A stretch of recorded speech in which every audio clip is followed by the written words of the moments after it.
Duty is sacrifice. It eclipses all things, even blood. In the making of season 1, we knew half that season is a prologue and half of it is the first act of this war. To have season 1 land the way it did, with a rabid audience, fans of George and his books the way I am. We were excited to get into it because this is the juicy part of the drama.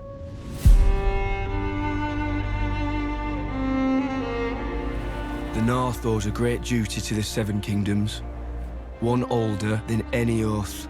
Winterfell is the one place, the one corner of this world where news of Luke's death has not yet reached. And it is this hearkening back to a simpler time. I wanted to go to a place where we could experience that, if only briefly, and the North just felt completely the right way to go. Ryan, when we did speak, it really helped me out because we would have conversations about how important these negotiations are for Team Black and the difference it makes in the war. War is coming to the whole of the realm, my lord. We cannot wage it without the support of the North. Well, it's all about history. There were pledges that were made back in the day, and Jace is sent to remind Cregan Stark of those pledges. If your greybeards can fight, the Queen will have them. They will fight hard, like Northerners. Rhaenyra heard the news that Luke has died on a mission that she sent him on, so there's guilt involved. And she's a mother who's lost a son and has to go through this sort of necessary grieving process that Daemon, her husband, can't really appreciate or understand. She goes and tries to make peace with Luke's demise, but she cannot settle in it because it is unsettled business until part of Arrax washes ashore. Going in search of evidence is quite fundamentally important to her. I guess one of the sort of maddest things about death is that it seems sort of impossible, especially because really the overriding feeling often is you just sit with the absence, and so anything that has like a tangibility about it, I think is vitally important. Her son's cloak, the wing of his dragon. I think it's devastating, but I think it galvanizes a vengeful feeling, one that maybe she hasn't paid so much mind to previously. I think that Rhaenys is probably one of the few people that Daemon knows he can't mess with, although I suspect probably wants to. We're going to King's Landing, To what end? killing Vhagar.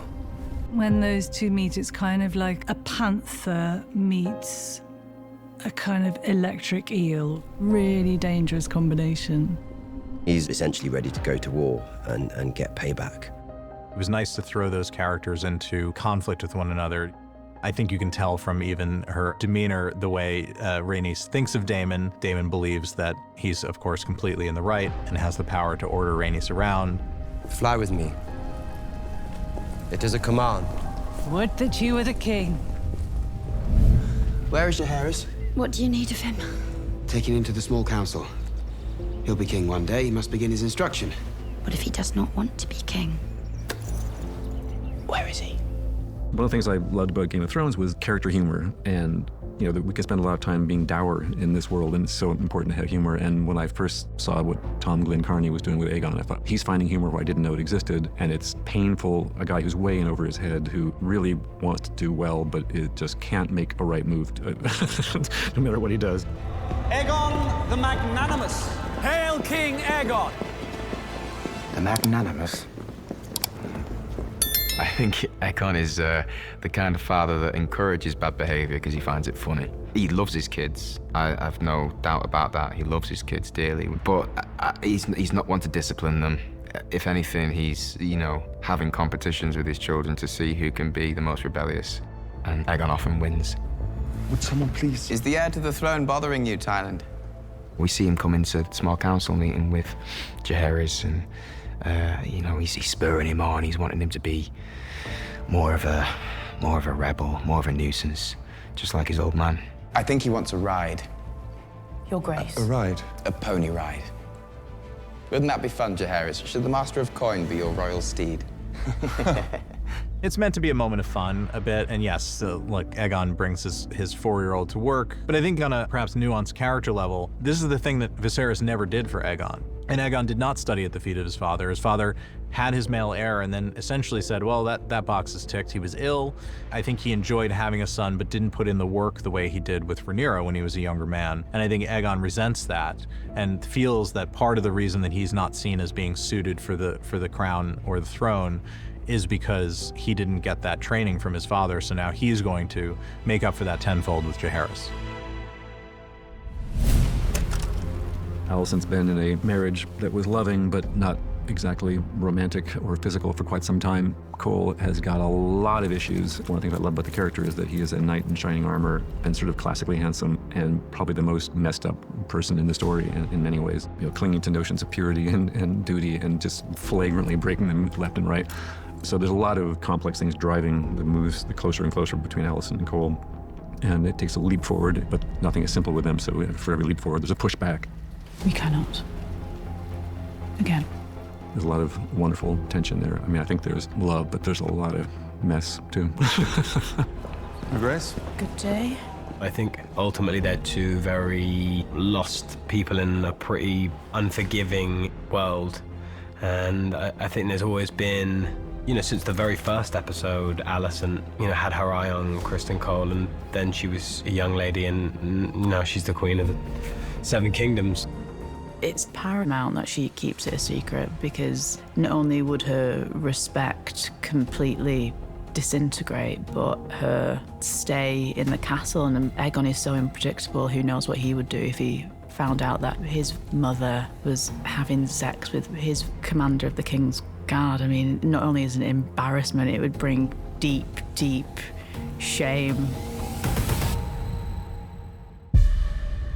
I want Aemond Targaryen. Rhaenyra has literally one line in the first episode, and the one line she says, Daemon takes as pulling the trigger. In our first episode, we see him unleash something that is sort of famous in the lore of House of the Dragon, a nasty event that he triggers. When Rhaenyra declares that she wants Aemond, I think it's an admission of a possibly shameful desire. And I think that admission is made directly to Daemon. I think it's also an admission of their similarity. She sort of discloses another way in which they actually share a darkness. I want Aemond Targaryen becomes the battle cry that then resonates across the entire season, because that is the next domino to fall in this back and forth that sets in motion horrible attack and counterattack that continues, and the atrocities grow worse and worse as they go. In our story, it's Ms. Arya, who has got her tentacles into every part of King's Landing, is able to provide connections for Daemon to exact revenge. I think it really is a big deal for the fans because it keeps getting referred to, and I don't know the characters' actual names. They're forever in lore as Blood and Cheese. Who the fuck is she? She's the queen, she is. A son for a son, he said. The boldest thing that I think we did there was decide to give the last 10 minutes of the episode over to these two characters that we had never met before and rely on them to take us through the end of the story, and to see, hopefully, as they go deeper and deeper into the Red Keep and as we're spending more and more screen time on them, that something horrible is going to happen in there. And knowing that you're watching Game of Thrones and you don't know what is going to come for you from where, and seeing that play out, hopefully, is the fun and the horror for the audience that's yet to come.